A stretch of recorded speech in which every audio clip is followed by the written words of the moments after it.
Hello everyone, welcome to my YouTube channel entire science.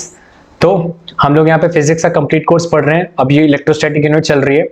Basic concept हम लोगों ने cover up कर लिए हैं। कूलम्स लॉ पढ़ लिया, इलेक्ट्रिक फील्ड पढ़ ली, गॉस लॉ पढ़ लिया। अब उसके एप्लीकेशंस हम लोगों ने पिछले वीडियो में कंप्लीट की थी, उसी को कंटिन्यू कर रहा हूँ यहाँ पे। अब नेक्स्ट जो डेरिवेशन है गॉस थ्योरम की, वो है हमारे पास that is your electric field due to infinite plane sheet of charge. पिछले वीडियो में हम लोगों ने कंप्लीट किया था एक लाइन के लिए। अब यहाँ पे मैं किसकी बात कर रहा हूँ? शीट के लिए। तो शीट जनरली कुछ नहीं है। अगर मैं लाइन को, बहुत सारी लाइंस को, अगर देखो यहाँ पे डायग्राम है, देखो अगर मैं बहुत सारी लाइंस को मिला दूं तो शीट ही तो बन जाएगी। अगर मैं बहुत सारी लाइन को शीट बना देता हूं, देखो ये एक लाइन है, ये एक लाइन है, ये एक लाइन है, तो ये सारी क्या है? लाइंस तो है। तो अगर मैं इन सारी लाइंस को मिला के शीट बना देता हूं, उसके वजह से इलेक्ट्रिक फील्ड कितनी आएगी इसको कैलकुलेट करते हैं। तो सबसे पहले क्या करेंगे, पॉइंट पी पे मुझे इलेक्ट्रिक फील्ड पता करनी है। पॉइंट पी पे इलेक्ट्रिक फील्ड यहाँ पे सेम इस डायरेक्शन में, और यहाँ पे मुझे क्या करनी है? पी। तो ये पी है और ये क्या मेरे पास? P dash. तो पी और पी डैश को इंक्लूड करके मैं क्या बना लूंगा? Gaussian surface. गॉसियन सरफेस ये है हमारे पास, जो ये सिलेंड्रिकल जैसा दिख रहा है, ये मेरे पास क्या बना हुआ है? Gaussian surface. After that Gaussian surface बनाने के बाद हमें पॉइंट पी पे क्या करनी है? इलेक्ट्रिक फील्ड पता करनी है। तो ई हमारे पास इलेक्ट्रिक फील्ड जो चार्ज के वजह से निकल रही, मतलब कि इतने एरिया को मैंने कवर किया। अगर मैं बात कर रहा हूं सिर्फ इतने चार्ज के लिए, तो ये वाले जितने चार्जेस होंगे वो इसमें इंक्लूडेड नहीं होंगे, ना वो इंक्लूडेड होंगे ना नीचे वाले इंक्लूडेड होंगे। तो जितने पे तुम गॉसियन सरफेस को कवर अप करोगे, उतने की वजह से इलेक्ट्रिक फील्ड तुम्हें नोन होने वाली है। तो अगर मैं कवर अप कर रहा हूं सिर्फ इतने एरिया को, तो इतने की वजह से इलेक्ट्रिक फील्ड कितनी आएगी उसको कैलकुलेट करते हैं। देखो अब यहाँ पे पॉइंट पी पे जो इलेक्ट्रिक फील्ड आएगी वो क्या होगी? इधर की तरफ ई, और मेरा स्मॉल एरिया क्या है? दैट इज योर डी ए। इधर भी सेम वही कहानी, ई, और यहाँ पे इलेक्ट्रिक फील्ड क्या आ गया हमारे पास? That is your D A. Electric field इधर की तरफ निकल रही है, दैट इज योर ये, इधर की तरफ यहाँ पे निकलेगी, और इसमें यहाँ की तरफ पॉजिटिव की वजह से याद रखना कि इलेक्ट्रिक फील्ड क्या निकलती है? बाहर की तरफ। अगर मैं कर्व एंड पे बात करूं तो यहाँ पे सीधे तो यहाँ पे रिलीज हो रही है, तो सेम डायरेक्शन में। पर अगर एंड की बात करता हूं तो एंड के लिए क्या हो जाएगा? वो मेरे पास 90 डिग्री में, क्योंकि इलेक्ट्रिक फील्ड मेरे पास इधर है और ये मेरा एरिया वेक्टर क्या है? इधर की तरफ। तो मेरा एरिया वेक्टर अबव है, मतलब 90 डिग्री इलेक्ट्रिक फील्ड के साथ। और यहाँ पे भी सेम वही होगा, मतलब एरिया वेक्टर अगर मैं बनाऊंगा यहाँ पे भी, तो सेम क्या बनेगा? इधर की तरफ। देख लो इलेक्ट्रिक फील्ड बाहर की तरफ निकल रही है, एंड डी ए मेरे पास क्या है? स्मॉल एरिया, और इलेक्ट्रिक फील्ड मेरे पास ये बनी हुई है। दोनों के बीच में क्या आएगा? 90 degree. Now we have to calculate electric field intensity at point P। Point P पे इंक्लूड करना है, तो उसको इंक्लूड करके क्या बना लेंगे? Gaussian surface. तो जो टोटल फ्लक्स होगा वो क्या होगा? टोटल फ्लक्स होगा तुम्हारे पास एंड 1 और एंड 2 से, मतलब इसको एंड 1, P को एंड 1 बोल दो, या P डैश को बोल दो। तो P को यहाँ पे एंड 1 बोल देते हैं, और इसको क्या बोल देंगे? तो उसको बोल दो एंड 1, और इसको क्या बोल देते हैं? एंड 2। आफ्टर दैट फ्लक्स का फॉर्मूला क्या होता है? Phi equal to E dot A। E dot A flux जो मुझे निकालना, क्या निकालना है? स्मॉल एरिया की वजह से। तो फाई इक्वल टू कितना हो जाएगा? cos 0। दोनों के बीच में एंगल कितना है? इलेक्ट्रिक फील्ड और एरिया के बीच में एंगल दोनों का 0 है, तो cos 0 की वैल्यू कितनी होती है? 1। तो EA plus EA that will be 2EA। तो फ्लक्स मेरे पास कितना निकल आएगा? 2EA। तो हम लोगों ने सबसे पहले क्या निकाला? फ्लक्स। तो फ्लक्स हमारे पास कितना आ जाएगा दोनों पॉइंट्स के लिए? 2EA। तो EA प्लस EA को 2A लिख सकते हैं, कोई प्रॉब्लम नहीं है, सिंप्लीफाई कर रखा है सिर्फ। अब बात करते हैं सरफेस एरिया कर्व के लिए। तो कर्व के लिए यहाँ पे देख लो, जो यहाँ पे कर्व सरफेस है उसका क्या हो जाएगा? फ्लक्स इक्वल टू कितना हो जाएगा? E डॉट डी ए, जो स्मॉल एरिया वेक्टर है। तो small area vector after that cos 90। तो जो ये एंगल है ना इलेक्ट्रिक फील्ड और इसके एरिया के बीच में, कितना है? 90 डिग्री। तो इलेक्ट्रिक फील्ड इसके कितनी आएगी? इलेक्ट्रिक फील्ड जो हमारे पास यहाँ पे जो है वो उसके बीच में 90 डिग्री है, यहाँ पे इलेक्ट्रिक फील्ड होगी ही नहीं, क्योंकि एरिया वेक्टर, इलेक्ट्रिक फील्ड तो सीधे निकल रही है, और मेरा एरिया वेक्टर क्या है? ऊपर की तरफ, मतलब 90 डिग्री। दोनों के बीच में 90 डिग्री एंगल है, cos 90 की वैल्यू पुट करोगे तो मेरे पास फ्लक्स जो कर्व पे आएगा वो कितना आएगा? 0। क्यों? क्योंकि वहां से इलेक्ट्रिक फ्लक्स पास नहीं हो रहा। नेक्स्ट, टोटल अगर मैं फ्लक्स निकाल लूंगा तो किसके वजह से निकालूंगा? एंड के वजह से, और किसके वजह से? दूसरा कर्व की वजह से। एंड के वजह से वैल्यू कितनी आई है? 2EA, और कर्व की वजह से कितनी आई है? 0। तो टोटल नेट फ्लक्स कितना हो जाएगा? 2EA। This is our first equation. अब according to Gauss theorem, Gauss theorem के अकॉर्डिंग क्या होता है? Flux equal to phi equal to Q upon epsilon naught. अब यहाँ पे Q की जगह क्या रखूंगा? Q की जगह मैंने रखा है सिग्मा अपॉन A। अब यहाँ पे सिग्मा क्यों रखा है? क्योंकि सिग्मा किस चीज को डिनोट कर रहा है? शीट की डेंसिटी को, मतलब कि एरिया डेंसिटी को शो कर रहा है। किस चीज को? जो ये शीट है ना, यहाँ पे चार्जेस दिए हुए हैं, तो ये टोटल एरिया होगा ना इसका कुछ, ये टोटल एरिया में तो शीट है। ओके तो उसको कौन डिनोट कर रहा है? अब एक चार्ज तो है नहीं, बहुत सारे चार्जेस हैं, तो बहुत सारे चार्जेस हैं मतलब कि चार्ज डेंसिटी है। तो चार्ज डेंसिटी का मैंने पीछे कॉन्सेप्ट में फॉर्मूले में बता चुका हूं। तो चार्ज डेंसिटी के टर्म्स में एरिया के लिए कितना होता है? सिग्मा ए। तो यहाँ पे जो चार्ज हो जाएगा किससे रिप्लेस कर लेंगे? ये लिख लो यहाँ पे, ये चार्ज डेंसिटी है मेरे पास, किसके लिए? एक शीट के लिए, चार्ज डेंसिटी ऑफ शीट। फॉर्मूले याद रहने चाहिए क्योंकि डेरिवेशन फॉर्मूले कुछ तो यूज करने ही करने हैं उसमें, तो फॉर्मूले अपने क्लियर आउट करते रखो। ऑफ शीट पुट अप कर लेते हैं, इसकी वैल्यू फाई इक्वल टू कितना हो जाएगा? Sigma A upon epsilon not. हमारी इक्वेशन क्या बन गई? सेकंड। दोनों इक्वेशन को कंपेयर कर लेते हैं। पहली इक्वेशन कितनी है? 2EA। कंपेयर करते हैं तो ए से ए क्या हो जाएगा? कैंसिल आउट, और हमारे पास इलेक्ट्रिक फील्ड कितनी आ जाएगी? Epsilon upon 2 sigma upon 2 epsilon not. मतलब कि जो टोटल चार्जेस हैं और जो उनके पास सराउंडिंग है वो twice time of electric field. मतलब कि अगर इलेक्ट्रिक फील्ड एक शीट की वजह से आएगी वो कितनी आएगी? E equal to sigma upon 2 epsilon naught. तो ये हमारे पास किसके लिए बात हो गई? इनफिनाइट प्लेन शीट के लिए। नेक्स्ट, अगर यहाँ पे इनफिनाइट पैरेलल शीट्स, अगर मैं यहाँ पे दो शीट्स ले लेता हूं, यहाँ पे अगर एक शीट के लिए बात करते हैं, अगर यहाँ पे मैं दो शीट्स ले लूंगा तो उसके लिए इलेक्ट्रिक फील्ड क्या आएगी? तो दो पैरेलल शीट्स के लिए देख लो। अगर मैं पॉइंट P पे मुझे क्या करना है? Electric field. तो दो शीट्स ले रखी है मेरी, एक शीट 1 है और दूसरी क्या है? शीट 2। पॉइंट P पे मुझे इलेक्ट्रिक फील्ड पता करनी है, तो ये P डैश हो जाएगा, ये क्या हो जाएगा? P and this will work P dash.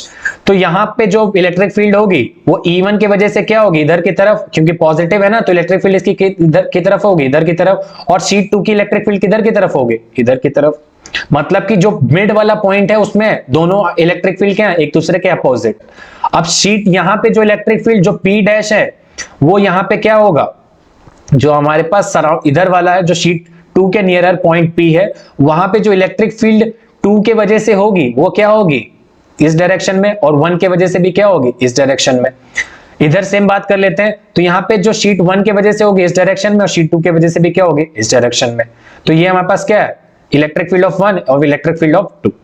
Next बात कर लेते हैं E1 and E2 of the sheet, वही चीज जो भी समझाई। तो इलेक्ट्रिक फील्ड क्या है? E1 और E2 दोनों इलेक्ट्रिक फील्ड है शीट्स की। E1 इज इक्वल टू कितना हो जाएगा? अभी मैंने पीछे जस्ट बताया कि एक शीट की वजह से कितना आता है? Sigma upon 2 epsilon naught. तो यहां पे अगर मैं शीट 1 की बात कर रहा हूं तो क्या बोलूंगा उसको? Charge density of first that is sigma 1 upon 2 epsilon not away from sheet. Sheet से क्या रहेगा? अवे। दूसरा E2 कितना हो जाएगा? That is your epsilon E2 upon 2 epsilon not. मतलब सिग्मा 2 मतलब charge density of second away from sheet. Away from sheet का मतलब क्या है? इलेक्ट्रिक फील्ड क्या होगी? इससे दूर होगी, मतलब उसमें से क्या हो रही है? रिलीज हो रही है। ठीक है। Now E1 and E2 are in same direction, then the magnitude of resultant intensity। अगर वो दोनों सेम डायरेक्शन में होंगे तो, अगर यहाँ पे बात करते हैं E1 और E2 की, तो ये दोनों क्या सेम डायरेक्शन में, और इधर भी क्या दोनों सेम डायरेक्शन में, तो दोनों क्या हो जाएंगे? ऐड।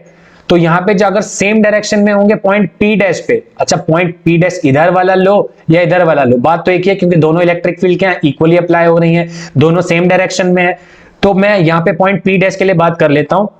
ये दोनों पॉइंट P अलग अलग नहीं है, सिर्फ यहाँ पे डायरेक्शन का चेंज का सीन है। यहाँ पे मैंने डायरेक्शन इधर ले रखी, यहाँ पे समझाने के लिए इधर बता रखा है। तो इलेक्ट्रिक फील्ड जो P डैश के लिए होगा कितना होगा? E1 प्लस E2 दोनों को ऐड कर देते हैं। E1 की वैल्यू कितनी आई है? Sigma 1 upon 2 epsilon not. E2 की वैल्यू कितनी है? Sigma 2 upon epsilon not. दोनों में कॉमन टर्म अलग कर लो तो कितना हो जाएगा? 1 upon 2 epsilon not sigma 1 plus sigma 2। अगर यहाँ पे ये तो किसकी बात हो गई? अगर सेम डायरेक्शन में, अगर दोनों अपोजिट डायरेक्शन में होंगे, मतलब ये मिड वाले पॉइंट की बात करो, ये मिड वाला पॉइंट देखो P बीच में है ना, तो यहाँ पे इलेक्ट्रिक फील्ड जो E के वजह से इधर है और E2 की वजह से क्या है? इधर। तो दोनों की electric field, net electric field निकालने के लिए क्या करेंगे? माइनस कर दो E1 minus E2। E1 minus E2 करेंगे तो वैल्यू पुट कर दो sigma 1 upon 2 epsilon not sigma 2 upon 2 epsilon naught. Common term ले लेते हैं तो कितना हो जाएगा? Sigma 1 minus sigma 2। Now at P dash, अगर P डैश पे मैं बात करता हूं सिग्मा 1 और सिग्मा 2 को मैं बोल देता हूं सिग्मा। अगर मैं बोल रहा हूं सिग्मा 1 और सिग्मा 2 एक दूसरे के इक्वल हैं तो वो क्या हो जाएंगे? सिग्मा। देन हमारे पास क्या हो जाएगा? ये P डैश के लिए, ये किसके लिए बात कर रहा हूं? इस वाले के लिए। अगर मैं P डैश की बात कर रहा हूं कि सिग्मा 1 और सिग्मा 2 को मैं क्या बोल रहा हूं? P बोल देता, सिग्मा बोल देता हूं, तो E P डैश कितना हो जाएगा? Sigma 2 epsilon naught plus sigma 2 epsilon naught. तो sigma plus sigma 2 sigma and 2 epsilon naught common term कितना हो जाएगा, 2 से 2 cancel, and what we are getting is electric field हमारे पास जो P डैश पे आ रही है वो कितनी आ रही है, that is your sigma upon epsilon not. देखो वही आ रही है कि नहीं जो शीट की वजह से एक की वजह से आई थी, देखो बट यहाँ पे एक की वजह से आने के लिए क्या है, दोनों की वजह से शीट जो P पे बन रहा है तो वहां पे 2 हट गया, पर हमारे पास चार्ज डेंसिटी और एप्सिलॉन नॉट तो वही है। P पे देख लो कितना आ जाएगा, sigma minus sigma that is your 0, मतलब दोनों इलेक्ट्रिक फील्ड अगर पॉइंट बीच में होगा तो वहां पे इलेक्ट्रिक फील्ड की वजह से क्या हो जाएगा, वो 0 हो जाएगा। तो इस वाले केस में इलेक्ट्रिक फील्ड क्या हो जा रही है, 0 हो रही है।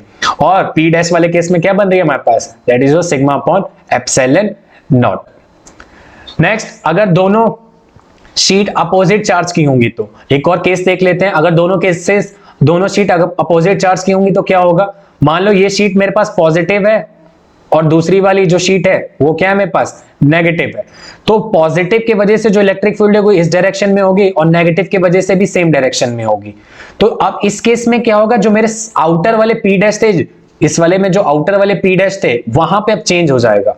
क्यों, क्योंकि अब इलेक्ट्रिक फील्ड शीट की वजह से क्या हो गई है, चेंज। तो यहाँ पे देखो जो E1 की वजह से इलेक्ट्रिक फील्ड है वो अवे है, क्योंकि पॉजिटिव क्या प्रोड्यूस करेगा, इधर की तरफ इलेक्ट्रिक फील्ड, और नेगेटिव क्या करेगा, अंदर की तरफ इलेक्ट्रिक फील्ड, मतलब कि सराउंडिंग इनसाइड इलेक्ट्रिक फील्ड आती है ना। तो ये चीज देख लो जल्दी से एक बार, मैंने चार्जेस की वजह से, पॉजिटिव की वजह से इलेक्ट्रिक फील्ड बाहर निकल रही होती है, ठीक है, पॉजिटिव की वजह से बाहर होती है और नेगेटिव की वजह से इनसाइड होती है, ठीक। तो यहाँ पे जो शीट नेगेटिव की वजह से होगी क्या हो गए, उसकी इलेक्ट्रिक फील्ड टुवर्ड्स होगी इनसाइड, और जो इलेक्ट्रिक फील्ड यहाँ पे इस P पे भी कितना आएगा, वो इस P पे भी कितना आएगा, दैट इज योर इनसाइड। अब यहाँ पे जो P डैश है जो इनसाइड है, मतलब कि इन दोनों शीट के बीच में जो P है मेरे पास, तो वहां पे जो इलेक्ट्रिक फील्ड बनेगी वो मेरे पास क्या बनेगी, सेम डायरेक्शन में। सेम डायरेक्शन में क्यों, क्योंकि पॉजिटिव की ई फील्ड इधर है और नेगेटिव की भी क्या है, सेम डायरेक्शन में। तो जब सेम डायरेक्शन में होगा P, तो E1 के E2 क्या हो जाएंगे, दोनों ऐड हो जाएंगे, और मेरे पास फॉर्मूला क्या बन जाएगा, sigma 1 upon 2 epsilon naught plus sigma 2 upon epsilon not. After that दोनों को ऐड कर लेंगे तो वैल्यू क्या बन जाएगी, E P dash 1 upon 2 epsilon not sigma 1 plus sigma 2। अगर अपोजिट डायरेक्शन में होंगे तो क्या हो जाएंगे, E1 minus E2 that is your sigma 1 upon 2 epsilon naught, common term ले लो, तो ये वाले टर्म के लिए जो सराउंडिंग के जो बाहर है शीट से जो दूर है, दैट इज जो P, और इसकी बात कर रहा हूं, तो P पे यहाँ पे क्या हो जाएगा, that is your 1 upon 2 pi epsilon not sigma 1 minus sigma 2। अगर मैं कह रहा हूं सिग्मा 1 और सिग्मा 2 क्या है, सिर्फ सिग्मा मान लेते हैं उसको, दोनों इक्वल हैं तो सिग्मा मान सकते हैं। तो यहाँ पे E P डैश पे वैल्यू क्या आ जाएगी मेरे पास, sigma plus sigma that is your 2 sigma, और 2 से 2 कैंसिल हो जाएगा और हमारे पास वैल्यू कितनी आ जाएगी, E P dash sigma upon epsilon not, और P पे वैल्यू कितनी हो जाएगी, 0। तो यहाँ पे पिछले वाले केस में देख लो, यहाँ पे भी सेम वही हुआ था, बट यहाँ पे बीच वाला हमारे पास क्या था, बीच वाला हमारे पास दैट इज योर 0 हो गया था, और इधर वाली वैल्यू क्या हो गई थी, और यहाँ पे अपोजिट वाली डायरेक्शन में क्या हो रहा है, सेम इसका अपोजिट। तो जब तुम पोलैरिटी चेंज कर दोगे शीट की तो इलेक्ट्रिक फील्ड में चेंज हो जाएगा और हमारी डेरिवेशन में कुछ बेसिक चेंज होंगे। तो सेम डायरेक्शन के लिए क्या हो जाएगा, EP डैश में 2 पाई एप्सिलॉन नॉट, और EP वहां पे 0, वहां पे EP 0 हो जाएगा, और यहाँ पे क्या हो जाएगा, EP dash that is sigma upon epsilon naught. तो यहाँ पे दोनों वैल्यूज में क्या हो रहा है, चेंज हो रहा है। दोनों केसेस अच्छे से आने चाहिए एग्जाम में, अगर एक शीट के लिए पूछता है तब भी बता चुका हूं, अगर दो शीट के लिए पूछा है तब भी बता चुका हूं। तो टिल हियर इस वीडियो में सिर्फ इतना ही, नेक्स्ट वीडियो में मिलते हैं। Till here thank you. Channel अच्छा लगे तो सब्सक्राइब करना, लाइक करना और शेयर करना।